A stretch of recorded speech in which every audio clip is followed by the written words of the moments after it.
ఆగండి కానిస్టేబుల్ ఈవెంట్స్లో 1600 మీటర్స్లో రన్నింగ్ చేస్తూ ఒక వ్యక్తి చనిపోయాడు.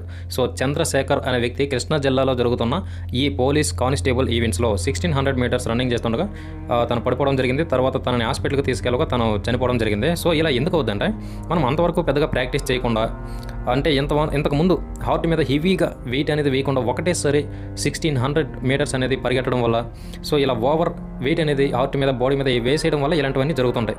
సో అందుకే అక్కడ ఉన్న పోలీసులు కూడా చెప్తుంటారు, ఏదైనా హెల్త్ ప్రాబ్లం ఉంటే ముందే చెప్పండి అని. సో చాలామంది ఏంటంటే అసలు ప్రాక్టీస్ చేయకుండా ఇలా గ్రౌండ్కి వెళ్ళకుండా అసలు ఇలా డైరెక్ట్గా ఈవెంట్స్కి వెళ్ళి వేస్తుంటారు. సో అలాంటి వాళ్ళకి ఇలాంటి ఇష్యూస్ వచ్చే ప్రమాదం ఉంది. సో అందుకే ఎవరైనా ఈవెంట్స్కి వెళ్ళేటప్పుడు ముందుగా నీట్గా ప్రాక్టీస్ చేయండి. చాలా తక్కువ ప్రాక్టీస్ చేసి హెవీగా కొడుతుంటారు అక్కడికి వెళ్ళి, అలాగే ప్రాక్టీస్ అస్సలు చేయకుండా వెళ్తుంటారు. సో అందుకే ప్రాక్టీస్ అనేది చాలా ఇంపార్టెంట్. ప్రాక్టీస్ చేసే వెళ్ళండి, లేకపోతే ప్రాణాలకే ప్రమాదం. ఓకేనా? Thank you for watching. Constable ఈవెంట్స్కి వెళ్ళే ప్రతి ఒక్కరు కూడా చూడవలసిన ఒక లాంగ్ వీడియో చేశాను, తప్పకుండా చూడండి. లేదంటే మీ ఫ్రెండ్స్, మీ అన్నయ్య, తమ్ముడు ఎవరైనా ఉంటారు కదా, వాళ్ళకి ఆ వీడియోని చూపించండి.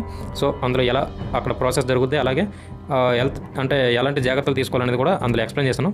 ఖచ్చితంగా ఆ వీడియో చూడండి. Thank you for watching. Information నచ్చినట్లయితే లైక్ చేసి సబ్స్క్రైబ్ చేసుకోండి. Thank you very much.